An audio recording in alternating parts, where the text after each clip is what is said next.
Hello दोस्तों, तो कैसे हैं आप सभी। आशा करते हैं कि आप सभी स्वस्थ होंगे, मस्त होंगे और पढ़ाई में व्यस्त होंगे। तो चलिए आज हम देखेंगे कक्षा 6 गणित। देखिए, इसके पार्ट 2 को देखेंगे। पार्ट 2 का नाम है पूर्ण संख्याएं। पूर्ण संख्याएं क्या होती हैं? पूर्ण संख्याएं वे संख्याएं होती हैं जो शुरू 1 से हो और खत्म अनंत पे हो, यानी कि इसका जो अंत हो अनंत पे हो, उसे ही हम कहेंगे पूर्ण संख्या। ठीक ना। अब देखिए, इसके अभ्यास प्रश्नों को हम हल करते हैं। अभ्यास 2A है इसका। देखिए, इसमें प्रश्न नंबर पहला क्या दिया हुआ है कि सबसे छोटी पूर्ण संख्या बताइए। सबसे छोटी पूर्ण संख्या कौन सी है, यही बताना है। तो देखिए, आप हमने यहाँ पे पूर्ण संख्या लिखा हुआ है। पूर्ण संख्या को इंग्लिश में हम होल नंबर कहते हैं। ठीक ना। तो सबसे छोटी पूर्ण संख्या कौन सी है? 0 है। ठीक ना। तो लिख लेंगे, यहाँ पे 0 लिख लीजिए और हिंदी में इसको हम शून्य लिख लेंगे। ठीक ना। अब देखेंगे 2 नंबर प्रश्न को।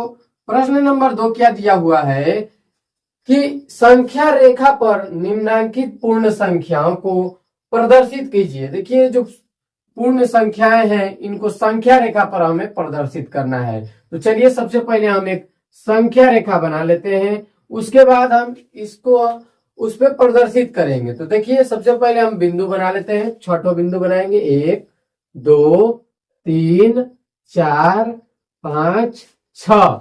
ठीक ना। अब इसको प्रदर्शित करेंगे, कुछ नहीं करना है, ज्यादा आसान है।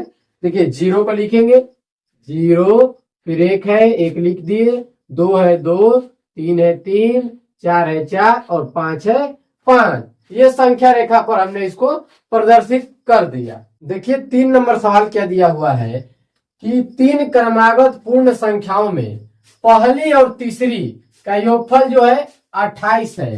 पहली प्लस तीसरी संख्या, यानी कि जो पहली संख्या है और तीसरी संख्या है उनका योगफल जो है 28 है। तो देखिए, हम सबसे पहले बीच की संख्या निकाल लेंगे। बीच की संख्या कैसे निकालते हैं? देखिए, बीच की संख्या बराबर, सबसे पहले हम इसके बीच की संख्या को निकालेंगे तो 28 है और इसमें हम 2 से भाग कर देंगे।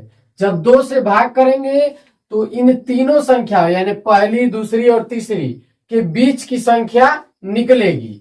तो इससे अगर हम 2 से भाग देते हैं तो 14 आता है। जो 14 आया वो बीच वाली संख्या है।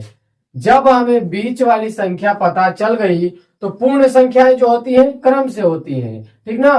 तो एक 14 के बाद क्या आता है उसे लिख लेंगे 15, और एक क्या लिख लेंगे 14 के पहले क्या आता है उसे 13।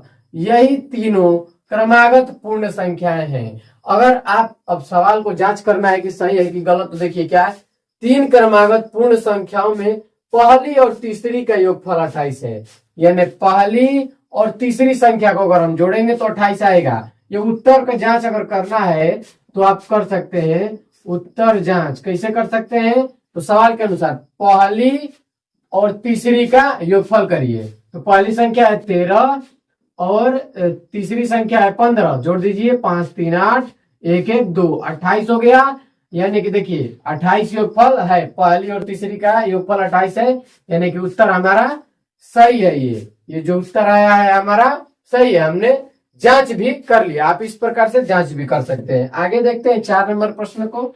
यदि 3 क्रमागत पूर्ण संख्याओं में मध्य की संख्या 39 है, यानी कि बीच की जो संख्या है, बीच की संख्या, ठीक ना, जो बीच की संख्या है वो 39 है, 39। ठीक ना। तो हमें और दोनों संख्याएं बतानी है। कितना? 3 संख्या है, यानी कि और भी तीनों संख्याओं को हमें ज्ञात करना है। ठीक। तो एक संख्या तो हमें पता है जो बीच वाली है। अब क्या करेंगे कि 39 के बाद क्या आता है? 40 आता है, क्योंकि पूर्ण संख्याएं जो होती हैं क्रम से चलती हैं। अब 39 के पहले क्या आता है? 38 आता है। तो यही तीनों क्रमागत संख्याएं हो गई। ये ज्यादा भारी नहीं था, यही इतना आसान था, कर लेंगे। ठीक है ना।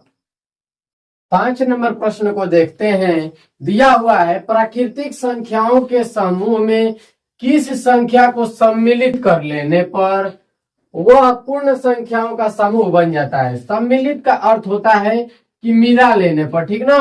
कि वो कौन सी संख्या है जिसको हम मिला लेंगे तो वो प्राकृतिक संख्या से पूर्ण संख्या में बदल जाएगी। तो देखिए प्राकृतिक संख्या किसे कहते हैं, पहले तो ये जानना आपको जरूरी है।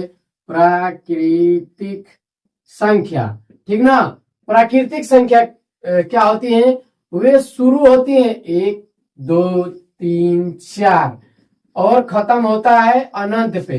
यानी कि देखिए जो प्राकृतिक संख्या होता है वो 1 से शुरू और अनंत पे खत्म होता है। अगर हम इसमें 0 को मिला लेते हैं तो जो प्राकृतिक संख्या है वो प्राकृतिक संख्या से पूर्ण संख्या में बदल जाएगी। जो प्राकृतिक संख्या है वो प्राकृतिक संख्या से किस में बदल जाएगी, पूर्ण संख्या में बदल जाएगी। किसे मिला लेने पर, तो 0 मिला लेंगे, यानी इसका उत्तर हो जाएगा 0 को, ठीक ना, 0 को मिला लेने पर।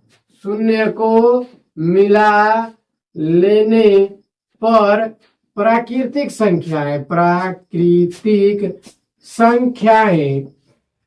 जो प्राकृतिक संख्याएं हैं वो प्राकृतिक संख्याएं पूर्ण संख्या में सम्मिलित हो जाती है, ठीक ना, पूर्ण संख्या में बदल जाती है, ठीक है, बदल जाती है। जो प्राकृतिक संख्याएं हैं अगर हम उसमें 0 को मिला लेते हैं, सम्मिलित कर लेते हैं, तो प्राकृतिक संख्या से पूर्ण संख्या में बदल जाती है। तो दोस्तों आज के लिए इतना ही, मिलते हैं इसके अगले वीडियो में, तब तक के लिए जय हिंद।